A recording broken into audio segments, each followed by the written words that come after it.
Bonjour à tous, merci de choisir France 24 et France Info pour vous informer à la une de l'actualité de ce vendredi 15 août. Dernier préparatif avant la rencontre en Alaska. Le compte à rebours est enclenché avant la rencontre entre Vladimir Poutine et Donald Trump en Alaska, un sommet qui suscite des espoirs de cesser le feu en Ukraine. Il débutera à 21h30 heure de Paris.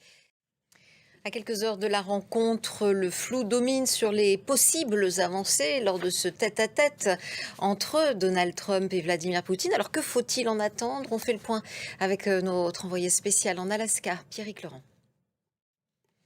Ce sommet se déroulera donc en Alaska, à Anchorage, un lieu symbolique dont le choix donne peut-être le ton du rendez-vous. Alexandra Coarini, Antonia Kerrigan. Pour ne rien rater du sommet d'Anchorage ce vendredi en Alaska, retrouvez-nous sur France 24. En Serbie, la crise politique et les manifestations qui secouent depuis des mois le pays ont dégénéré cette semaine en affrontements. Au Mali, la junte a procédé ces derniers jours à au moins 55 arrestations de militaires. Elle les accuse de vouloir renverser le pouvoir. Ce jeudi soir, les autorités maliennes se sont exprimées sur ces opérations. Je vous le disais en titre, de nombreuses personnes sont toujours portées disparues en mer Méditerranée. Après le naufrage de 2 embarcations de migrants ce mercredi au large de l'île italienne de Lampedusa, les recherches se poursuivent et elles dureront jusqu'à dimanche matin. Au moins 27 corps ont déjà été repêchés. Une soixantaine de personnes ont pour le moment pu être sauvées par les gardes-côtes italiens et transportées au centre d'accueil de Lampedusa. Loïc Chalavon.